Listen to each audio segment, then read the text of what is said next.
Ya lo que le dirá en esta hora tiene que secretar insulina.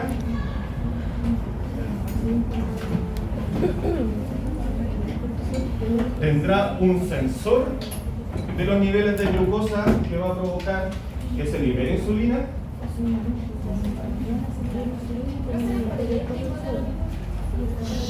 No va por ese eje.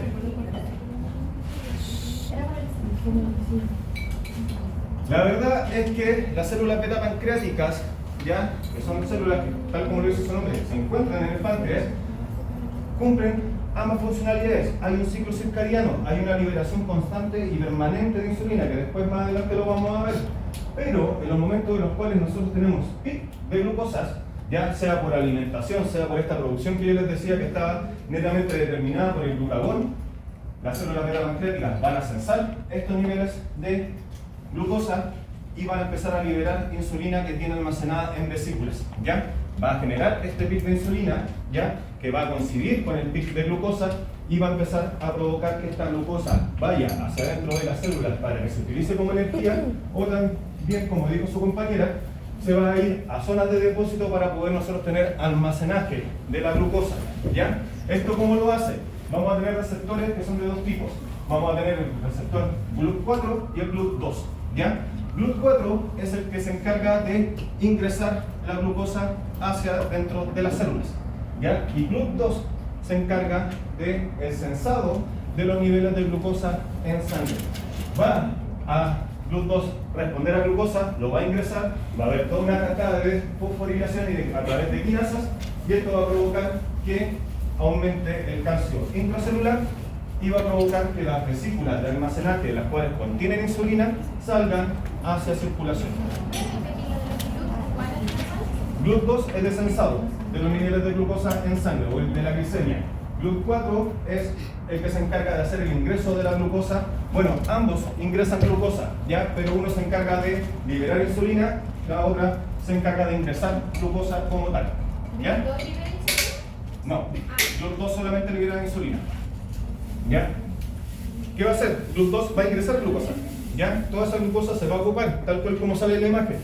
Se va a ocupar a través de un receptor de tipo tirosina quinasa, va a generar esta cascada de enzimática, de señal enzimática, ¿ya? Va a aumentar el ATP, esto va a provocar que se active canales específicamente de calcio, ¿ya?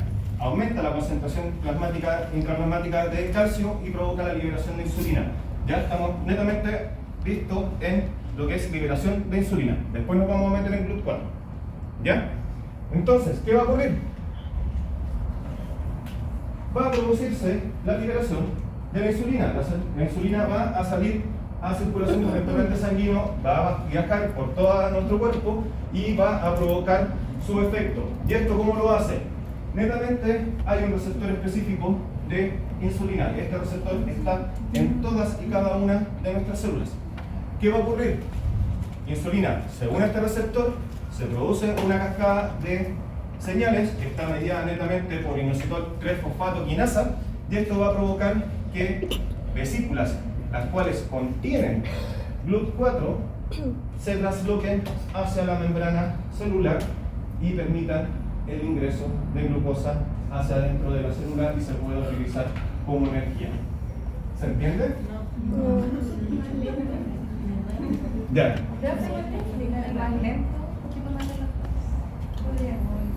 Bueno, no hay problema. ¿Ya qué parte lo entendieron? ¿Todo? ¿GLUT2 lo entendieron? Sí. ¿Cuál es el receptor al que se une la célula? El inositol, ¿cuánto era? Ya. Eso es de GLUT4. Voy a devolverme a GLUT2. ¿Ya? GLUT2 está siempre presente, o mayoritariamente está bastante tiempo presente en lo que es la pared celular, ¿ya? GLUT2 se encarga específicamente de sensar los niveles de glucosa. Cuando hay un aumento de glicemia, ¿qué es lo que va a hacer? Va a ingresar glucosa. Este ingreso de glucosa va a provocar una cascada de señales internas dentro de la célula que va a provocar finalmente un aumento de calcio, ¿ya? Intracelular. ese aumento de calcio, ¿qué va a provocar? Va a provocar translocaciones y movimientos, ¿ya? ¿De qué específicamente? De vesículas que contienen insulina, ¿ya? Las células beta pancreáticas están constantemente produciendo insulina, ¿ya? Pero esa insulina no sale a circulación hasta que hay una señal que provoque que las células beta pancreáticas tengan que liberar, ¿ya? ¿Cuál es esa señal? El aumento de glicemia, ¿ya? ¿Ahí se entiende? Provoca el movimiento, translocación de vesículas, el movimiento, ¿ya? Entonces, ¿qué va a ocurrir? Va a ocurrir que esto se mueve, se va a unir, se va a fusionar con la membrana de las células beta pancreáticas y la insulina va a salir a circulación, ¿ya? ¿Qué va a ocurrir después? La insulina va a estar viajando por todo nuestro cuerpo, ¿ya? Y para lograr su función, las células tienen un receptor específico para insulina, ¿ya? Ese receptor de insulina, una vez que se une, se forma este complejo insulina-receptor, va a haber una cascada de fosforilaciones, ¿ya? En la cual se va mediada por netamente PI3 quinasa, que es el inositol 3-fosfato quinasa, ¿ya? No se lo tienen que saber de memoria para la prueba, no me interesa eso del inositol, pero sí que sepan de que existe, ¿ya? ¿Esto qué va a provocar? Si a diferencia de las células beta pancreáticas nosotros teníamos el calcio que provocaba movilización, aquí es el inositol 3-fosfato quinasa que provoca la movilización de estas vesículas que contienen el receptor GLUT4, ¿ya? ¿Qué va a ocurrir? Se va a translocar, se va a mover, va a fusionarse con la membrana de la célula. ¿Y qué célula? Todas las células de nuestro cuerpo, ¿ya? Da lo mismo el tipo de células, todas van a trabajar con esto, porque por lo mismo que les dije al comienzo, nuestro cuerpo se ha especializado en la utilización de glucosa, es nuestra fuente principal de energía, ¿ya? Así que ojo con esas dietas que dicen que hay que cortar la glucosa por completo, es lo peor que pueden hacer, ¿ya? Nuestro cuerpo sí o sí requiere glucosa, ¿ya? ¿Y qué va a ocurrir? Va a ocurrir que el GLUT4, dependiente de dónde estemos, ¿ya? En qué célula estemos trabajando, va a hacer que, sí o sí, en todas las células, va a hacer que la glucosa ingrese hacia la célula. ¿Qué es lo que puede ocurrir? Pueden ocurrir dos efectos. El primero, que la glucosa se utilice como energía, que vaya hacia metabolismo, o que vaya hacia almacenamiento. Nuestro cuerpo requiere mantener almacenaje. ¿Por qué? Porque nosotros para poder funcionar, para poder iniciar el día, necesitamos, ¿qué cosa?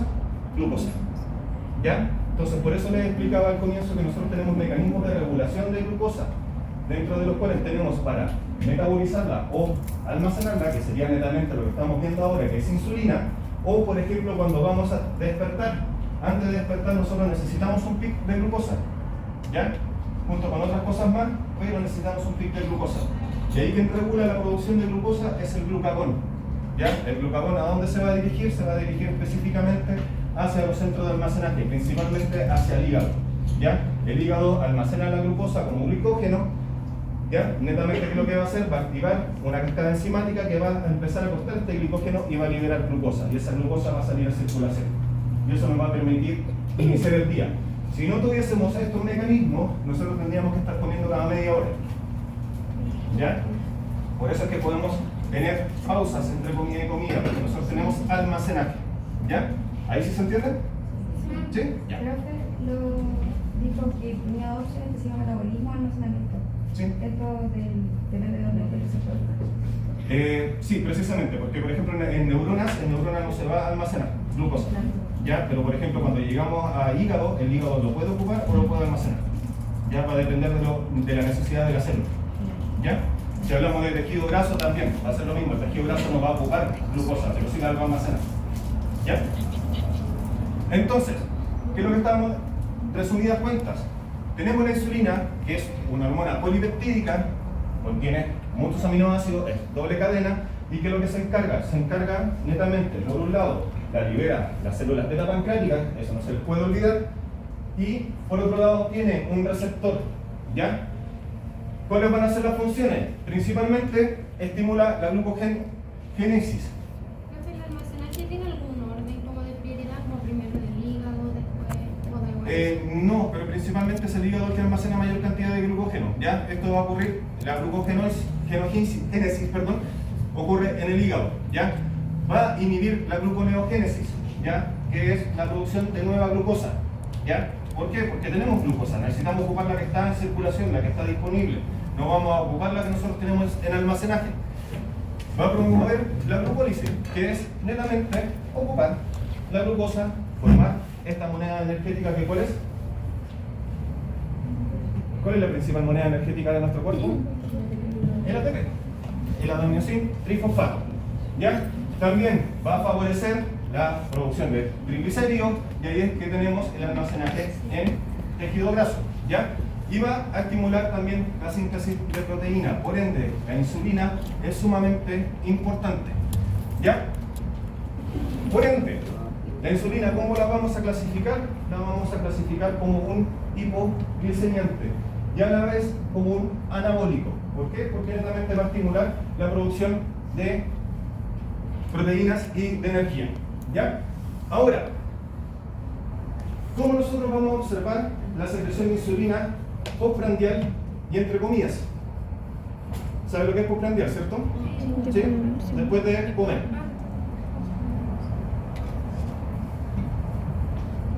Si se dan cuenta, acá tenemos dos gráficos que comparan insulina con glucosa. El pic de glucosa viene acompañado del pic de insulina. ¿Ya? Entonces, cuando nosotros desayunamos, aumenta la glicemia y a la par que va aumentando la glicemia, comienza a aumentar la insulina. ¿Ya? Eso es lo que se va viendo. Luego que dejamos de comer, empieza a disminuir la glicemia, esa misma señal de glicemia manda la señal a través del GLUT2 de que no se debe seguir produciendo o seguir liberando insulina. ¿Para qué? Para que podamos mantener los niveles estables y basales de glucosa en sangre. ¿Ustedes por casualidad saben cuánto es lo mínimo de glucosa que podemos tener en circulación? Lo mínimo compatible con la vida. No. Menos. Lo mínimo para estar medianamente funcional son entre 45 y 50 miligramos por decilitro. Ya por bajo eso, ¿qué va a pasar con el paciente? El paciente va a empezar a tener hipotensión, taquicardia, hipertensión refleja por la taquicardia, va a empezar a tener sudoración fría, va a empezar a tener taquipnea, que es netamente respiración mucho más rápida, y después de eso puede llegar a paro cardiorrespiratorio. ¿Ya? ¿Por qué se los cuento? Porque ustedes en algún momento a sus pacientes embarazadas le van a tener que mandar a hacer el PTGO. ¿No han escuchado hablar? Sí. Que es la prueba de tolerancia a la glucosa oral. Es un examen que es asqueroso. ¿Ya? Es una carga de glucosa de 75 gramos que generalmente últimamente lo que están utilizando es una solución que es de color naranja, que es muy parecida a la Fanta en sabor, pero es una Fanta de panacea. ¿Ya? Y es asquerosa y hay que tomarse esos 250 ml aproximadamente, idealmente de un solo trago. ¿Ya? ¿Por qué se los digo?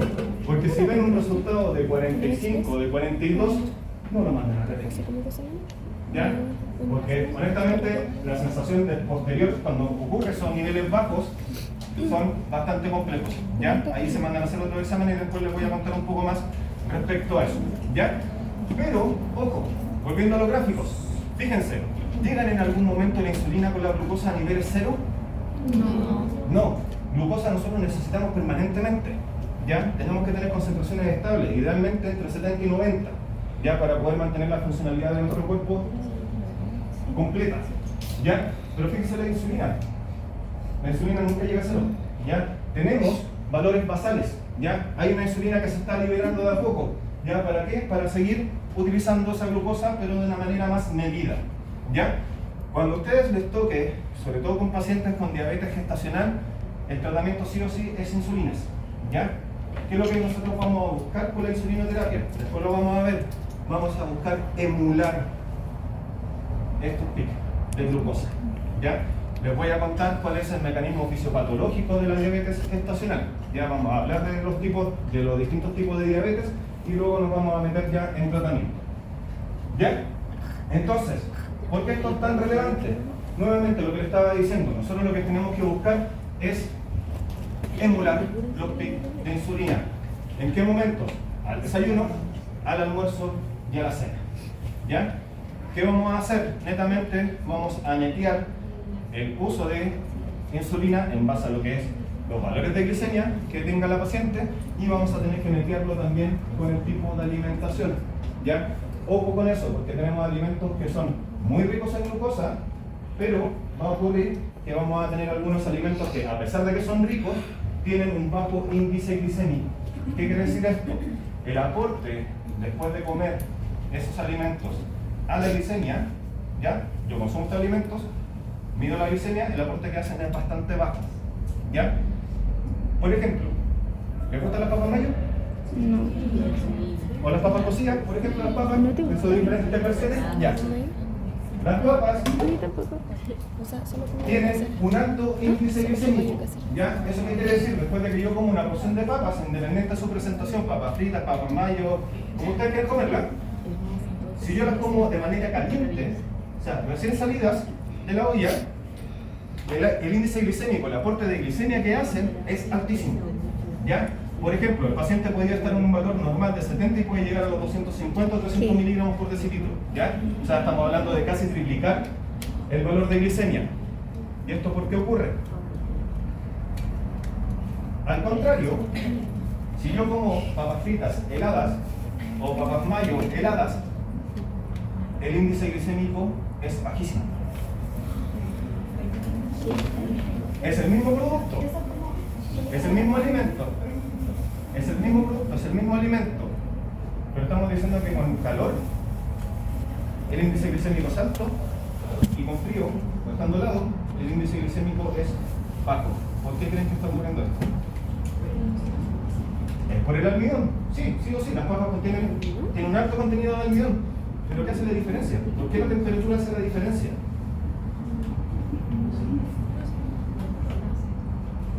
El almidón es netamente una estructura que tiene diferentes capas. Si yo le aplico calor, esas diferentes capas se empiezan a abrir, se empiezan a desdoblar, ¿ya?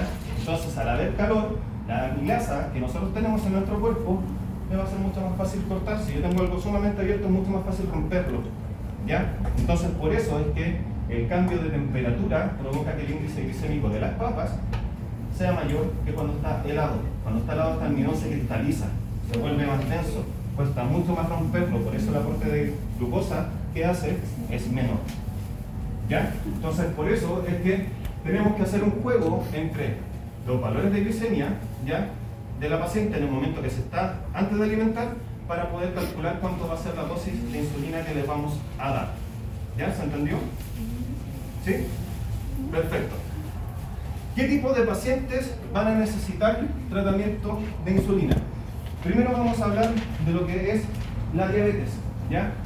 ¿Cuántos tipos de diabetes existen? Ya, dijeron 2. Si vemos acá la diapositiva tenemos 3, ¿cierto? No, la última no es considerado diabetes. Legalmente, o sea, no legalmente, en la literatura científica tenemos hasta 8 tipos de diabetes, ¿ya? Aceptadas internacionalmente por los comités de expertos tenemos 5, ¿ya? Se las voy a explicar todas y cada una de ellas. Diabetes mellitus, ojo, tienen apellido. Diabetes mellitus tipo 1, como bien lo dice la diapositiva, son pacientes insulino dependientes. ¿Qué quiere decir esto? El nombre ya lo dice, dependen de insulina, ¿ya? ¿Por qué ocurre esto? Esto también es conocido como la diabetes juvenil, ¿ya? Se detecta generalmente en los primeros años de vida. ¿Qué ocurre? Hay una enfermedad autoinmune que destruye la totalidad o casi la totalidad de las células beta pancreáticas, que son las que se encargan de ¿qué? De producir y secretar insulina. Por ende, estos pacientes no producen, o la cantidad que producen de insulina es exageradamente baja. Por eso es que dependen de insulina. Ya en esto no nos vamos a meter porque la tasa de real de porcentaje de pacientes en Chile que tienen insulina, o sea, son diabetes tipo 1, diabetes mellitus tipo 1, es baja y son pacientes que se controlan generalmente con endocrina. ¿Ya? Luego de eso, vamos a tener los pacientes diabetes mellitus tipo 2. ¿Ya? Y aquí voy a hacer una excepción. En la diapositiva dice pacientes insulino requirientes. No necesariamente son insulino requirientes. ¿Ya? Tienen que ocurrir ciertas condiciones para que requieran insulina. La diabetes mellitus tipo 2 es un síndrome metabólico, ya, en el cual se caracteriza por un mal manejo o nulo manejo de la insulina, de la glucosa, debido a que hay una resistencia a la insulina, ¿ya? Esto generalmente está asociado por aumento de peso, ¿ya? En la cual el receptor de insulina, que ya lo vimos, se vuelve resistente. Cada vez la unión se va volviendo más débil, cuesta mucho más que haga el efecto de la insulina, ¿ya? Después más adelante vamos a ver el tratamiento. ¿Por qué se caracteriza y por qué se llama diabetes mellitus? Diabetes es un síndrome metabólico el cual se caracteriza por ciertos síntomas. ¿Cuáles son? Poliuria, polidipsia, polifagia. ¿Ya? ¿Qué quiere decir eso? Mucha adicción, mucha orina, mucha alimentación, comer mucho, polifagia. ¿Y cuál más dijimos? Polidipsia. Polidipsia. Beber mucha agua. ¿Esto por qué ocurre? Porque como yo no estoy ingresando esta glucosa que está en sangre hacia las células para depósito o para manejo, la glucosa queda en circulación. Y la glucosa atrae mucha agua. ¿Y esa agua de dónde la va a sacar? De todos los lados que estén disponibles. Va a pasar que va a haber un movimiento de agua desde el intracelular hacia el extracelular. Y eso va a provocar una señal que va a llegar al cerebro de que me tengo que hidratar. ¿Ya? Entonces, por eso es que estos pacientes tienden a beber mucha agua. Y como beben mucha agua, viene la poliuria. ¿Ya? ¿Por qué se llama mellitus? Mellitus viene del latín, que es sabor a azúcar. ¿Ya? ¿Quiere terminar la idea? Y le doy la palabra. ¿Ya? ¿Y dónde da ese sabor? En la orina. ¿Ya? ¿Por qué? Porque tenemos pérdida de glucosa a través de la orina. ¿Por qué le explico esto? Porque vamos a ver una diabetes que no tiene. ¿Ya? Dígame. Profe, dijo que el peso provocaba la resistencia como la insulina. Es multifactorial, ya, la verdad. Es multifactorial, pero uno de los factores que fue de los primeros determinados es el aumento de peso, sobre todo la acumulación de grasa. ¿Ya? ¿Pero es porque insensibiliza al receptor? Ese aumento de grasa provoca una insensibilidad del receptor, ¿ya? No reconoce fácilmente a la insulina, ¿ya? Entonces, ¿qué va a ocurrir? ¿Se acuerdan de la curva de efecto que veíamos? Va a empezar a ocurrir que ese efecto que antes era 1 o 100%, va a empezar a bajar, a bajar, a bajar, a bajar, a bajar, a bajar con el tiempo. ¿Ya? Entonces, por esa razón es que en algún momento, si el paciente no está bien controlado, no se maneja bien en sus valores de glicemia, en sus valores de hemoglobina glicosilada, el paciente va a llegar a requerir insulina. ¿Para qué? Para potenciar el tratamiento. Luego vamos a ver los tratamientos de este tipo. ¿Ya? Hasta ahí, diabetes tipo 1 y diabetes tipo 2, recuerden que son diabetes mellitus, ya tienen un apellido por una característica en especial. ¿Se entiende? ¿Sí? Ya. Ahora vamos a entrar a pacientes con diabetes gestacional. Esta me pidieron que explícitamente que se las pasara sí o sí. ¿Ya? En el embarazo ocurre lo siguiente. Ustedes aquí se van a manejar 1000 veces mejor que yo, pero obviamente tenemos la barrera placentaria, ¿cierto? La barrera placentaria se encarga de filtrar, se encarga de producir hormonas, etc. ¿Cierto? Dentro de las hormonas que produce, se produce el lactógeno. ¿Cuánto? Lactógeno placentario. ¿Ya? ¿Y qué es lo que hace este lactógeno? A este ente, que funciona casi literalmente como un parásito dentro del cuerpo de la mujer, manda una señal. ¿Y qué provoca esta señal? Esta señal provoca que los receptores de insulina se insensibilicen. Por ende, todas las mujeres que están embarazadas son resistentes a la insulina. Todas. ¿Por qué? Porque la señal que está mandando el feto es que la glucosa la necesito yo, no tú. En pocas palabras. Ya la necesito yo más, porque, claro, el proceso de desarrollo y el gasto energético que está teniendo el feto es mucho mayor que el de la mamá. ¿Ya? Entonces, por eso, a través del lactógeno placentario es que manda esta señal para que los receptores de insulina de la mamá se insensibilicen para que pueda llegar mayor cantidad de glucosa hacia el feto. ¿Ya? ¿Alguien había levantado la mano? Yo creo que me la respondió. Ah, ya, perfecto. Pero el lactógeno placentario y esta resistencia a la insulina no es la que gatilla la diabetes gestacional. ¿qué va a ocurrir? Va a ocurrir que netamente vamos a tener una deficiencia. Para que nosotros la podamos clasificar como diabetes gestacional, tiene que ocurrir otro fenómeno más, el cual va a estar mediado netamente ¿por quién? Por el páncreas. En el momento de que el páncreas no pueda suplir las necesidades de insulina para que tanto madre y feto estén absorbiendo la glucosa, vamos a empezar a hablar de diabetes. ¿Ya? ¿Qué va a ocurrir? Netamente las células beta pancreáticas no van a producir o van a producir unas cantidades muy pequeñas de insulina, y eso va a hacer que los niveles de glicemia se disparen.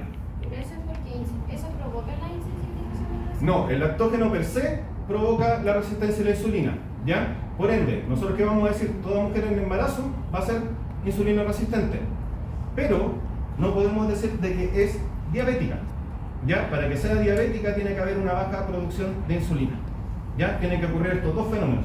Uno ocurre per se, siempre va a ocurrir, pero si las células beta pancreáticas de la madre no están cumpliendo, no están supliendo la cantidad necesaria de insulina, ahí es cuando yo voy a decir si es diabetes gestacional.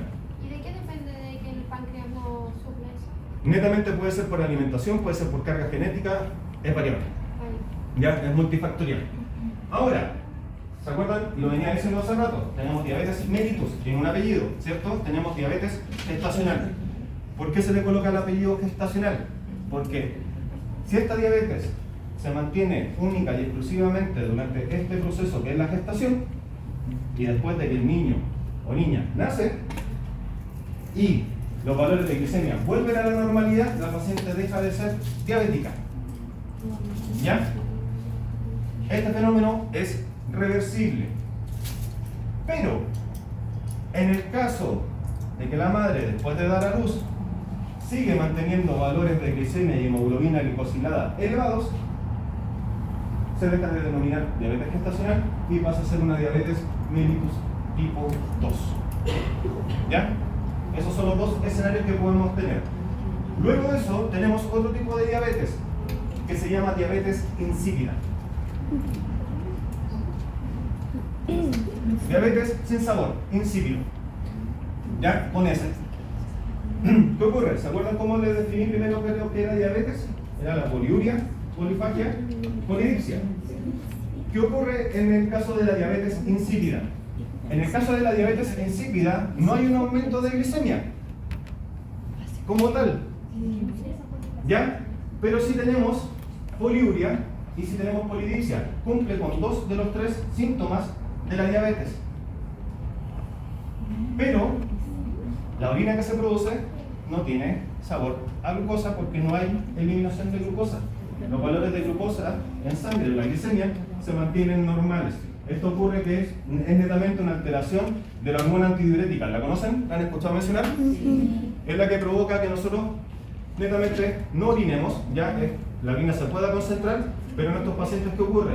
No tienen este reflejo, ya no concentran la orina, ya tienden a aparecer mucha poliuria nocturna, ya que la noche es que orinan. Dígame. ¿Cuál es? Dijo poliuria y cuál es? Polidipsia.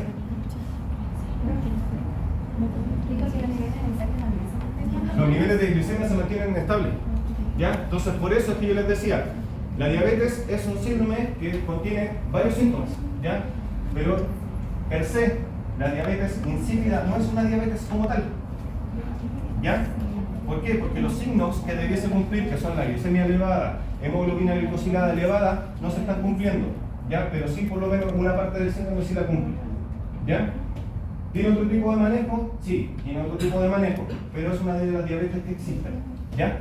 ¿Y esto solamente por la alteración de la hormona? Solamente por eso, ¿ya? Que es a nivel de la hipófisis. ¿Por qué se le considera diabetes? ¿Solo porque cumple con el...? Porque cumple con dos partes del síndrome, ¿ya? Profe, ¿pero qué le pasa a esa persona que se denomina diabetes? Ese tipo de diabetes insípida, netamente el paciente orina mucho y toma mucha agua, se mantiene casi deshidratado. ¿Pero y eso por qué ocurre? Porque hay un desajuste de la hormona antidiurética, ¿ya? Entonces el paciente no es que no controle los esfínteres, sino que la cantidad de orina que está produciendo es demasiada, ¿ya? Entonces, esa razón se la cuento solamente para que sepan. Y ahora, hace poquito, creo que fue hace como 1 o 2 semanas, se definió la diabetes tipo 5, ¿ya? Que esa diabetes sí está aceptada a nivel de comités internacionales de expertos en diabetes, ¿ya? Y la diabetes tipo 5 es una diabetes que es bastante particular, ¿ya? Cursa bastante similar a la diabetes tipo 1, ¿ya? No hay producción, o la producción que hay de insulina es exageradamente baja, ¿ya? ¿Y esto por qué ocurre? No ocurre por el fenómeno que ocurre en la diabetes mellitus tipo 1, que es un fenómeno autoinmune, sino que netamente ocurre por malnutrición. ¿Qué quiere decir esto? Como el paciente no se está alimentando de manera correcta, no tiene la cantidad necesaria de aminoácidos para poder producir insulina. Ya dentro de otros, también no va a producir hormona tiroidia, va a tener varios síndromes afectados, ¿ya? El tratamiento todavía no se define, ya debiese ir por una insulinodependencia, pero esto también se pudiese modificar a través de la dieta, mejorando la dieta. ¿Dónde se ha visto esto? En el continente africano, ya principalmente ahí se ha visto. Dígame. Creo que también es mellitus. Sí, también es mellitus. ¿Y es reversible? ¿Cómo? ¿Es reversible? Sí, puede ser reversible, pero ya no se sabe muy bien todo. Lo único que se sabe es que netamente las células beta pancreáticas están presentes, ya, pero también puede haber que ocurra una hipertrofia. Y esa hipertrofia puede provocar que al final también haya daño de las células beta pancreáticas en el tiempo. ¿Ya? Entonces, esto todavía no se ha estudiado más allá, ¿ya? En cuanto a que no se define un tipo de tratamiento y con eso no se va a saber si es reversible o no. ¿Ya? ¿Qué es importante? Y esto es algo que por favor quiero que se les quede grabado de aquí en adelante. Todos estos tipos de diabetes, ya, o de pacientes que requieran insulina, porque estos son requirientes de insulina en un momento específico, ya que es netamente cuando no tengo producción de glucosa, el cerebro es el principal consumidor de glucosa, ya, el que más utiliza glucosa en sí. Cuando el cerebro no tiene glucosa, va a generar señales para poder generar energía que no sea utilizando glucosa para poder mantener la actividad cerebral. ¿Ya? ¿Y esto cómo lo hace? Manda una señal de destrucción de proteínas. ¿Qué proteínas? Principalmente del músculo. Esta destrucción de proteínas produce cuerpos cetónicos. La acumulación de los cuerpos cetónicos, que son ácidos, provocan cetoacidosis. ¿Ya? Y esta cetoacidosis, ¿qué va a generar?